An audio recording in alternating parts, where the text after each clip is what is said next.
and to my fellow veterans, and to the ladies and gentlemen of Caroline County. Thank you for letting me speak briefly today. I speak as an Army veteran and the father of a soon-to-retire active duty soldier. I speak with mixed emotions of sorrow and joy. Today, I stand before you with a solemn purpose. This is not a day to open a speech with a joke. This is a day of purpose that demands our utmost respect and reverence. Because today, we gather to address something of profound significance, the very essence of Memorial Day. Several years ago, on a Sunday preceding Memorial Day, I spoke about sacrifice and the willingness to lay down our lives for our brothers and sisters. To my surprise, I received an angry email the following Monday from a veteran who questioned why I hadn't acknowledged those who had served in the armed forces during our service.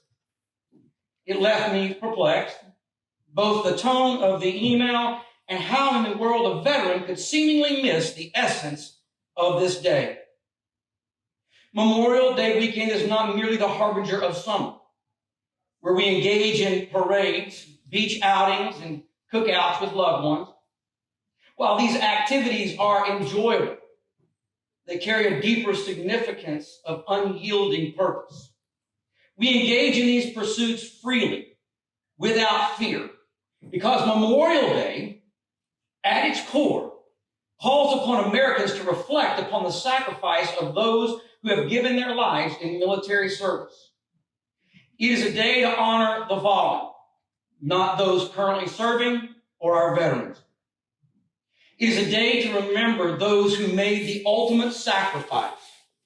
A sacrifice defined by Merriam-Webster as the surrender or destruction of something for the sake of something else. Sacrifice is not a concept that the average American encounters on a regular basis. Let's be honest.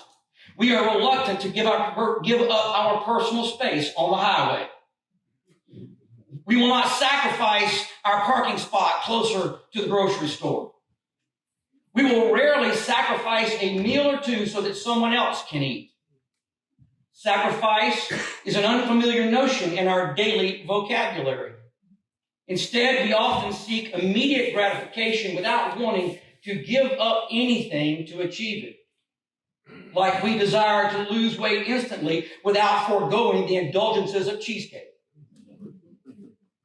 Thus, when we witness true sacrifice, when it becomes a personal, tangible reality, we are filled with awe. We recognize those individuals as heroes, and rightfully so. As writer Tamara Bolton aptly stated, this is the day we pay homage to all those who did not come home. This is not Veterans Day. It is not a celebration. It is a day of solemn contemplation over the cost of freedom. Today, certainly we will engage in all our customary rituals that signify our remembrance and gratitude. Yes, wear a Memorial Day pin. Visit cemeteries and place flags or flowers on the grave of our fallen heroes. Fly the U.S. flag at half-staff until noon, for it is a time of national mourning. Attend the religious service of your choice. Visit memorials and honor the lost through the construction of statues. Participate in ceremonies such as this one. However, our commitment must extend beyond these events. It must permeate our lives. If others lay down their lives for our freedom, we must not squander it. Their sacrifice demands that we live our lives with purpose and meaning. We must demonstrate to their families that their loved one's sacrifice was not in vain.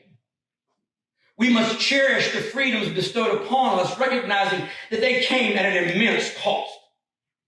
Freedom is not free. It is a precious treasure that necessitates our unwavering commitment to live out its principles each day.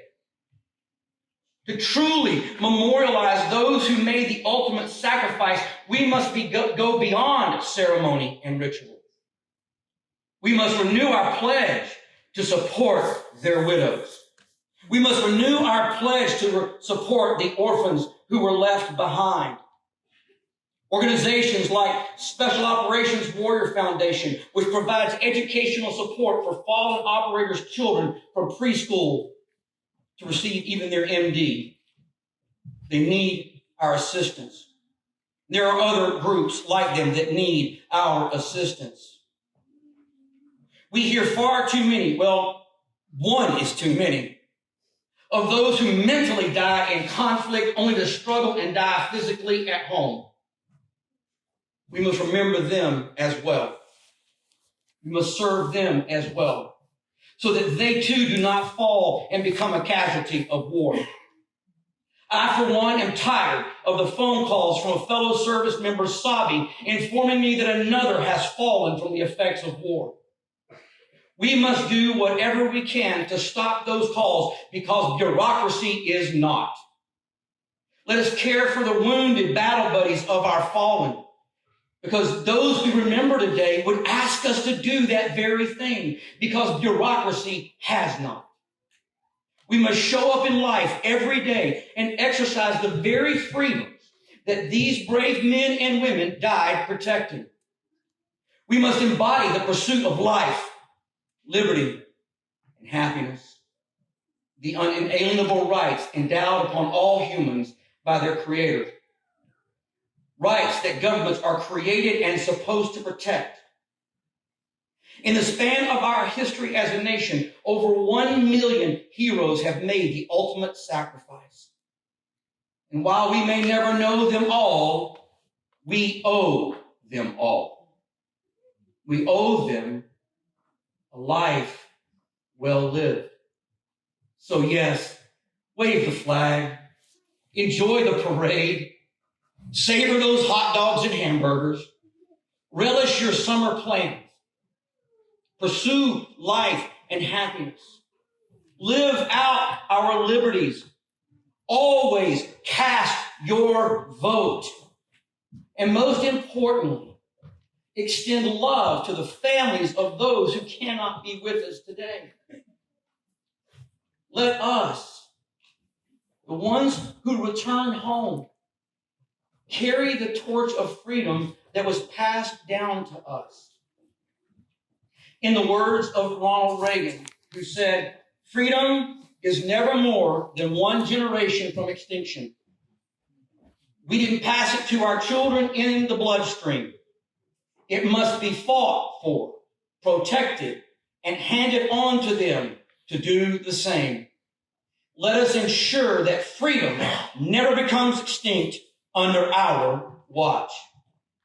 Thank you, and God bless.